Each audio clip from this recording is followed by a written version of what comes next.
July August আন্দোলনের প্রকৃত master mind তিনি, উনি অস্বীকার করলেন না। আবার ডক্টর ইউনূস ক্লিন্টন ফাউন্ডেশনের অনুষ্ঠানে তথ্য সম্প্রচার উপদেষ্টা মাহফুজ আলমকে পরিচয় করে দিলেন যে ইনি হচ্ছে মাস্টার মাইন্ড। আবার ওই দেশে থাকা অবস্থায় একটা টেলিভিশন চ্যানেলে ইন্টারভিউ দিয়ে এনসিপির প্রধান তিনি বললেন না না না, এইটার সঙ্গে আমরা একমত না, উনি মাস্টার মাইন্ড না। আবার খায়রুল কবির খোকন, বিএনপির নেতা, সাংগঠনিক সম্পাদক, সাবেক ছাত্র নেতা, উনি বলছেন কিসের মাস্টার মাইন্ড? ওটা মাস্টার মাইন্ড তো তারেক রহমান, তার নির্দেশে সবকিছু হয়েছে মাস্টার মাইন্ড। আবার আর একজনে বললেন যে না না, এরা কেউ মাস্টার মাইন্ড না, ওই যে ইনকলাব মঞ্চের প্রধান। মাস্টার মাইন্ড হচ্ছে আল্লাহ রব্বুল আলামিন। এখন এরা প্রত্যেকের মাস্টার মাইন্ড দাবি করতেছেন, প্রত্যেকেই ঘটনার নায়ক দাবি করতেছেন। আমার একটা উদাহরণ মনে পড়ে, একটা কবিতা, কবিতাটা অনেকের পরিচিত, আমি একটু পড়ি। রথযাত্রা ধুমধাম, ভক্তরা লুটায়ে পায়ে করিছে প্রণাম।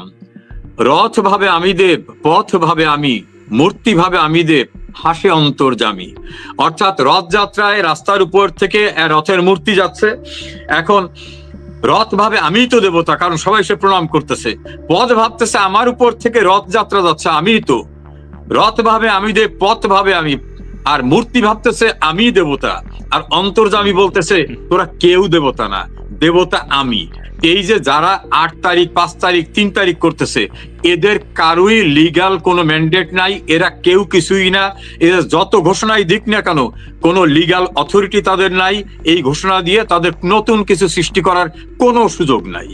আচ্ছা, এখন আমি বলি, এখন আপনি বলছেন কোনো সুযোগ নাই, কিন্তু তারা তো 1 বছর ক্ষমতায় থেকে গেছে এবং অনেক কিছুই পরিবর্তন ঘটাচ্ছে, এবং এই ক্ষেত্রে আওয়ামী লীগের কিছু করার নেই, আপনাদের কিছু করার নেই না। দেশের মানুষ কিন্তু কিছু কিছু লোকদের বিভ্রান্ত করছিল, যেন উমামা ফাতেমা তাদের বৈষম্য বিরোধীর মুখপাত্র, সে বলছে আমরা প্রতারিত হয়েছিলাম।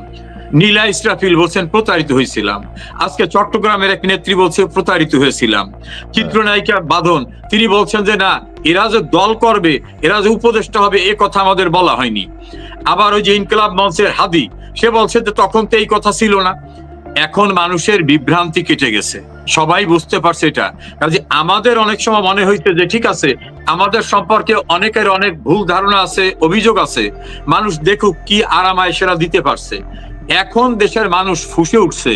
যারা তীব্র আওয়ামী লীগ বিরোধী গণমাধ্যমে কথা বলেন, সিনিয়র সাংবাদিক জনাব এম এ আজিজ, সিনিয়র সাংবাদিক জনাব মাসুদ কামাল, সিনিয়র সাংবাদিক জনাব জিল্লুর রহমান, সিনিয়র সাংবাদিক মোস্তফা ফিরোজ থেকে শুরু করে যারা আওয়ামী লীগ বিরোধী কথা বলতেন, এমনকি মতিউর রহমান চৌধুরী মানব জমিনের, প্রথম আলোর এডিটর, ডেইলি স্টার এডিটর, এরা সবাই মিলে এখন বলতেছে কোথায় আসলাম, এ কি ছিল, এর চেয়ে তো হাসিনা অনেক গুণে ভালো ছিল। দেশের মানুষ এখন ফুঁসে উঠছে। ওই যে আগ্নেয়গিরির অগ্নি উদ্গীরণ হওয়ার মতো অবস্থা। আমাদের দলীয় ব্যানারে করা লাগবে না, সাধারণ মানুষ ফুটে উঠছে। যেটার দৃষ্টান্ত দেখা গেছে গোপালগঞ্জে, আমাদের কোনো নেতা পর্যন্ত ছিল না, সাধারণ মানুষ এমন ভাবে এড়িয়ে আসছে যে সেনাবাহিনীর কনভয়ের ভিতরে চোরের মতো ঢুকে পালিয়ে আত্মরক্ষা করতে হয়েছে এই কথিত জুলাই আন্দোলনের ব্যক্তিদের। সেখানে র্যাব, বিজিবি, পুলিশ, আর্মি দিয়েও কিছু হয় না, এখন কোথাও লোক আসে না। কাজে মানুষ কিন্তু আর মনে হয় তাদের সুযোগ দেবে না। আমার ধারণা পতনের একেবারে লাস্ট সীমানায়, খাদের কিনারে আসছে। আর আওয়ামী লীগের তো বাংলাদেশে 1/3 মানুষ নিরঙ্কুশ ভাবে আওয়ামী লীগ করে। 18 কোটি মানুষ যদি ধরি, তাহলে 6 কোটি মানুষ বাংলাদেশে, আমরা কজন বিদেশে আছি, জেলেই বা কতজন আছে। মানুষ কিন্তু ফুঁসে উঠতেছে। সেদিন খুব দূরে নয় যে এই যে যারা অনেক অকর্ম কুকর্ম করতেছে, তাদের আর বেশি দিন সময় আছে বলে আমার মনে হয়। আপনি মনে করেন না? আচ্ছা, আপনাকে আমি এখন একটা কথা বলি, বসুন্ধরার কোন কনভেনশন আশেপাশে নাকি আওয়ামী লীগের নেতাকর্মীরা এক হয়েছে এবং সেখানে শত শত আওয়ামী লীগ নেতাকর্মী এক হয়েছে। আবার সেখানে একজন রানিং সেনা কর্মকর্তা মেজর, সেখানে তিনি নেতৃত্ব দিয়েছেন কিভাবে যুদ্ধ করতে হবে, যুদ্ধের প্রশিক্ষণ সেখানে দিয়েছেন। এই প্রসঙ্গে আপনার কোনো বক্তব্য আছে কিনা? দেখুন, আওয়ামী লীগ এই জাতীয় কোনো কর্মকাণ্ডের সঙ্গে জড়িত না। আমি আওয়ামী লীগের একজন দায়িত্বশীল কর্মী হিসাবে চ্যালেঞ্জ করে বলছি, আওয়ামী লীগ কোনো অস্ত্র ট্রেনিং দেওয়া লাগে না। কারণ 1971 সালে বিশ্বখ্যাত পাকিস্তানি জাদ্রেল সশস্ত্র সেনাবাহিনীকে মোকাবেলা করছে নিরস্ত্র বাঙালিরা আওয়ামী লীগের নেতৃত্বে। কাজে আওয়ামী লীগের এই কোন মেজরে দিয়ে ট্রেনিং দেওয়ার জন্য এটা হাস্যকর কাহিনী তৈরি করা, এগুলো এমন গল্প সাজাচ্ছে, এগুলো খুব র হ্যান্ডের গল্প, স্ক্রিপ্ট ভালো করে লেখা হচ্ছে না। আওয়ামী লীগের সারা দেশের মানুষের ভিতর যে ট্রেনিং, সেটা হলো জয় বাংলা ধ্বনি, বঙ্গবন্ধুর প্রতি ভালোবাসা, শেখ হাসিনার প্রতি আনুগত্যতা, দেশের প্রতি কমিটমেন্ট। এখানে এইটা কোনো বোকাও করে, ঢাকার মতো জায়গায় যেখানে আমার ইউনিয়ন কমিটি একটা লোক নিরাপদ না, আমি এটা কনভেনশন সেন্টারে আওয়ামী লীগ লোককে ট্রেনিং দেওয়াইতেছে।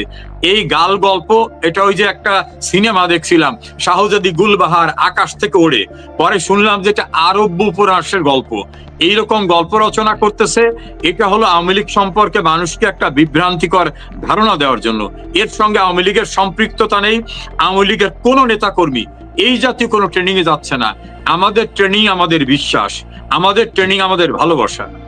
জি জি, আরেকটা কথা বলি, কিছু কিছু পত্রপত্রিকা টুকটাক দেখেছি, পত্রপত্রিকা তো সেভাবে আসে না, সোশ্যাল মিডিয়ায় যেগুলো আলোচনা হচ্ছে যে সারা বাংলাদেশ থেকে আওয়ামী লীগের নেতাকর্মী বা মন্ত্রী পর্যায়ে যাদেরকে গ্রেপ্তার করা হয়েছে তাদেরকে ঢাকায় আনা হচ্ছে, কোনো প্রকার কি এক ধরনের গুজব চতুর্দিকে ছড়াচ্ছে। এই বিষয়টার সম্পর্কে আসলে কতটুকু জানেন? কেন আনা হচ্ছে, আপনি কি, আপনার কোনো ধারণা আছে বা কেন দেখুন, আনা আমার হয়েছে? কোনো ধারণা নাই, তবে অনুমানটা আছে। কারণ এই সেই দেশ যে দেশে বঙ্গবন্ধুর মতো মহান ব্যক্তিকে নির্মমভাবে হত্যা করা হয়, যিনি বঙ্গভবনে না থেকে ওই ধানমন্ডির অর্ডিনারি বাড়িতে থাকতেন। এই সেই দেশ যে দেশে স্বাধীন সার্বভৌম রাষ্ট্রে প্রকাশ্যে বিরোধী দলীয় নেত্রীকে হত্যার উদ্দেশ্যে গ্রেনেড নিক্ষেপ করে 23 জনকে মেরে ফেলে। এই সেই দেশ যেখানে একসঙ্গে 63টি জেলায় বোমা নিক্ষেপ করা হয়। এটা সেই দেশ যে খুনিদের জেলখানার থেকে শেখ হাসিনাকে সরিয়ে দেওয়ার পর নির্বিচারে ছেড়ে দেওয়া হচ্ছে। এই সেই দেশ যেখানে 75-এর 15 আগস্ট বঙ্গবন্ধুকে খুনের পরে 31শে ডিসেম্বর জেলখানার গেট খুলে দিয়ে সবাইকে বের করে দেওয়া হয়েছিল। এই সেই দেশ যেখানে 3রা নভেম্বর 1975-এ জেলখানায় জাতীয় নেতাদের হত্যা করা হয়েছিল। কাজী এদেশে এদের দ্বারা অবিশ্বাস্য কিছু না। হরকাতুল জিহাদের নেতাদের যখন মুক্তি দিয়ে দিতে পারে, তখন জেলের ভিতরে যে কোনো অজুহাতে আওয়ামী লীগের নেতৃবৃন্দকে খুন করে ফেলতে পারে, এটা অস্বাভাবিক না। তবে এই ঘটনায় যদি কেউ জড়িত হন, তাদের জন্য ওয়ার্নিং, পৃথিবীর কোনো জায়গায় গিয়ে রক্ষা পাবেন না তারা। মানে এই ধরনের কিছু ঘটনা ঘটতে যাচ্ছে, এরকম ঘটতেই কোনো পারে, আশঙ্কা আছে? নট আনলাইকলি হতেই পারে। আচ্ছা, এখন আরেকটা কথা বলি, বাংলাদেশ ইউরোপ একটা মন্তব্য করেছেন তিনি, যে নাহিদ ইসলাম বলেছেন জুলাই সনদ অনুযায়ী আগামী নির্বাচন হবে। এই যে বাংলাদেশ ইউরোপ, তিনি বলছেন ইসমাইল ভাই জুলাই সনদের ভিত্তিতে আগামী নির্বাচন হতে হবে। নাহিদ ইসলাম, তাহলে সংবিধানের কি হবে? সমর রেজাউল করিম সাহেবকে জিজ্ঞাসা করেন এটা আইনটা কি। আচ্ছা, এখন যে বলছে জুলাই সনদ অনুযায়ী আগামী নির্বাচন হতে হবে, আজকের পত্রিকায় দেখেছি উনিও বলেছেন, ভালো, ধন্যবাদ আপনাকে বাংলাদেশ ইউরোপ। সেটি হচ্ছে, তাহলে এতদিন যে আলোচনা সমালোচনা 11 মাস যাবৎ চললো, এগুলোর কি হবে? আপনি একটু এই সম্পর্কে আইনি ব্যাখ্যা কি প্লিজ? ফলাফল তো কিছু বের হওয়ার কোনো সম্ভাবনা নাই, কারণ এই যারা ক্ষমতায় আছেন, ডক্টর ইউনূস, তারপর তার পরিষদ, সেনাবাহিনী প্রধান, র্যাব প্রধান, বিজিবি প্রধান, সচিবরা, পুলিশ প্রধান, সবাইকে তো শপথ যাদের নিতে হয়, তারা শপথ নেছেন যে বাংলাদেশের সংবিধানকে প্রোটেক্ট এবং প্রিজার্ভ করব, এই সংবিধানকে মানব। এই সংবিধানের ঊর্ধ্বে বাংলাদেশে কোনো আইন নাই। এই সংবিধানের বাইরে গিয়ে জুলাই প্রোক্লামেশন বলেন, অগস্ট প্রোক্লামেশন বলেন, আর সারা বছরের প্রোক্লামেশন বলেন, ডক্টর ইউনূস প্রোক্লামেশন বলেন, কোনোটাকে সুপারসিড করতে পারবে না লকে। আমাদের ল যেটা, এটাকে সুপারসিড করার কোনো সুযোগ নাই। ফলে ওই প্রোক্লামেশন অনুযায়ী ইলেকশন হবে, এটা ভাবার কোনো কারণ নাই। ইলেকশন না দিয়েও তো অনেক অবৈধ দখল করে থাকেন না। জিয়াউর রহমান ক্ষমতায় এসে অবৈধ দখল করে হ্যানা করছিলেন না, এরশাদ সাহেব এসে মার্শাল্লাহ জারি করেন নাই, মোস্তাক সাহেব থাকেন নাই। ক্ষমতায় থাকার চেষ্টা করতে পারেন যতক্ষণ অস্ত্র হাতে আছে, কিন্তু এটা যে অনন্তকাল থাকা যায় না, এটা প্রমাণিত সত্য। অতএব যা কিছু বাংলাদেশে হবে, সেটা লিগালিটি হচ্ছে সংবিধান সম্মত উপায়ে হতে হবে, এর বাইরে আর কোনো কিছু করার নাই। ওকে, আপনাকে অনেক ধন্যবাদ। আমরা দর্শক মন্ডলীর কিছু মতামত নিয়ে এস এম মঞ্জু, এটা হলো সম্পূর্ণ মিথ্যা গুজব নাটক ইউনূসের আরেকটা মেটিকুলাস ডিজাইন। জি, ধন্যবাদ আপনাকে মোহাম্মদ মঞ্জু। মেহেদি মানিক, তিনি বলছেন কষ্ট শুধু আমাদের মতো তৃণমূলের কর্মীদের, আজকের এই পরিস্থিতির জন্য আমাদের নেতারা দায়ী। এই সম্পর্কে আপনার একটু বক্তব্য শুনতে চাইবেন। নেক্সট হচ্ছে এস কে আকাশ মিয়া, চাঁদাবাজ সনদ চাই। আচ্ছা, চাঁদাবাজি হচ্ছে দেশে ব্যাপকভাবে। হ্যাঁ, মিজান সরকার আর করিস না, জুলাই জুলাই এবার হবে গণধোলাই ইনশাল্লাহ। জয় বাংলা, জয় বঙ্গবন্ধু। রক্তাক্ত বাংলাদেশ যাত্রা রঙ্গমঞ্চে মেজর সাদেক আলী, চিত্রনাট্য রচনা ইউনুস, বিপদে পড়লেই ইউনুসের নতুন নাটক মুক্তি পায়। জি, ধন্যবাদ আপনাকে। রাফিয়া আক্তার, আপনাদের দুজনকে অসংখ্য ধন্যবাদ। ধন্যবাদ আপনাকেও। ইনফোস্টার, বিএনপি যে এত কাপুরুষের মতো দেশদ্রোহী যা ইচ্ছা তাই করতে দিচ্ছে, তাদের ভবিষ্যৎ কি? আচ্ছা, এই আরেকটা প্রশ্ন। আচ্ছা, আর আপনাদের মতো 70-80% সমর্থন, আপনাদের তো 70-80% সমর্থন, তো তোরা বোরা পাহাড়ের গুহায় লুকাইয়া থাকা কথা না বলে দেশে আসেন। আচ্ছা মুন্না, তুমি কমেন্টস গুলো দেখাতে থাকো। গুজব ছড়িয়ে ইউনুস ঠিক থাকতে চাইছে। জি, নাইম এন্টারটেনমেন্ট। একটা প্রশ্ন, সেটা হচ্ছে তৃণমূলের ব্যাপারে আপনাদের কোনো উদ্যোগ নাকি খুব কম, যেভাবে হওয়ার কথা ছিল তার চেয়ে নাকি অনেক কম। দ্বিতীয় কথা হচ্ছে বিএনপি কি ভুল করছে কিনা, ওই ধরনের একটা প্রশ্ন আসছে। আরেকটি হচ্ছে 70-80% যদি আপনাদের সমর্থক হয়, আপনারা মাঠে আসছেন না কেন? জি প্লিজ। দেখুন, আমাদের দেশের যে বিপুল পরিমাণ মানুষের সমর্থন আছে, সেই সমর্থনটা মানুষের ভালোবাসা। এই জায়গায় আমাদের যেভাবে নির্মমভাবে যেখানে পায় মবের মাধ্যমে মেরে ফেলা হয়, 245 জন 75 জন মানুষকে রাস্তাঘাটে পিটিয়ে মারা হয়েছে এবং এর কোনো বিচার হবে না। বিপুল পরিমাণ পুলিশকে মেরে ফেলা হয়েছে, এর কোনো বিচার হবে না। আপনারা কি চান যে আমাদের মবের ভিতর ধরে মেরে ফেলুক? আমাদের দেশে তো কোনো এখন আইন নাই, কোনো প্রশাসন নাই। কোর্টে যাব, কোর্টের ভিতরে সাবেক আইনমন্ত্রীকে, সাবেক তথ্যমন্ত্রীকে কোর্টের ভিতরে মারতেছে। লয়ার এনগেজ করবো, লয়ারকে জেলে নিয়ে যাচ্ছে। এই অবস্থায় দেশের ভিতরে আমরা কিভাবে কাজ করব? তবে আমরা সুসংগঠিত হচ্ছি, করব। দ্বিতীয় হচ্ছে, আমাদের তৃণমূলের কর্মীদের বলবো, এটা একটি ষড়যন্ত্রের শিকার আমরা সবাই, তৃণমূলের কর্মীরা সহ আমরা সবাই। বঙ্গবন্ধু ভবনকে উড়িয়ে দেওয়া, গুড়িয়ে দেওয়া, এর চেয়ে ক্ষতি বাঙালি জাতির ইতিহাস আর কিছু নাই। বঙ্গবন্ধু কন্যার স্বামীর বাড়ি সুধাসদন, সেটাকে লুট করে গুড়িয়ে দেওয়া হয়েছে। আমার ভাইদের বাড়িঘর লুটপাট করে পেট্রোল দিয়ে পুড়িয়ে দেওয়া হয়েছে, গাছের পাতাটা পর্যন্ত নাই। কাজী যারা আমরা আওয়ামী লীগ করি, তাদের উপর প্রতিশোধ, 71-এর পরাজয়ের প্রতিশোধ নেওয়া হচ্ছে এগুলি। কাজে একটু ধৈর্য ধরে অপেক্ষা করেন, অন্ধকার চিরস্থায়ী না। আমরা সবাই বিপদাপন্ন, এই বিপদ ইনশাআল্লাহ কেটে যাবে। অন্ধকার চিরস্থায়ী না, এই বিপদ ইনশাল্লাহ কেটে যাবে। আমি সূর্য ইসমাইল ভাই স্যারের কাছে প্রশ্ন, আওয়ামী লীগের ভবিষ্যৎ পরিকল্পনা কি? কিছুটা তিনি বলেছেন এই বিপদ কেটে যাবে, সবাইকে ঐক্যবদ্ধ থাকতে হবে, প্রথম কথা হচ্ছে সেটি। জি, আবু নাসের, বিনা ভোটের মন্ত্রীরা কি লজ্জা হবে? একটু লজ্জা হবে না এই রাতের ভোটের মন্ত্রী? ধন্যবাদ আপনাকে। মোহাম্মদ নুরা আলম তালুকদার, আওয়ামী লীগ এর কি করণীয়? কি আওয়ামী লীগের করণীয় কি? ঐক্যবদ্ধ। আলমাস সরকার, সাকিব, কিশোর গ্যাংরা কখনোই সংবিধান বাতিল করতে পারবে না। ধন্যবাদ আপনাকে। আর ঠিক আছে, আমরা দর্শক মন্ডলী আপনারা অনেকে যুক্ত হয়েছেন, আমরা সবগুলো কমেন্টস পড়তে পারিনি, তবে আমরা দেখানোর চেষ্টা করছি।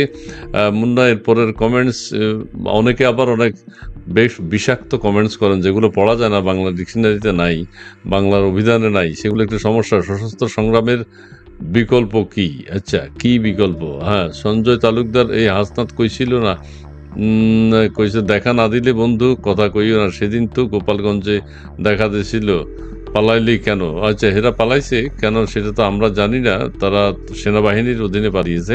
এই মুহূর্তে শেখ হাসিনা সরকার বারবার দরকার। মাননীয় জি ইসলাম, দেশের মানুষ প্রচণ্ড মানসিক অশান্তিতে আছে। এই দেশের মানুষ প্রচণ্ড মানসিক অশান্তিতে আছে, এটা সত্য। দেশের প্রত্যেকটা মানুষ কিন্তু এই বাংলাদেশে প্রতি সেকেন্ড, প্রতি মুহূর্তে, মানে 5 মিনিট 10 মিনিট পর নতুন ঘটনা ঘটছে।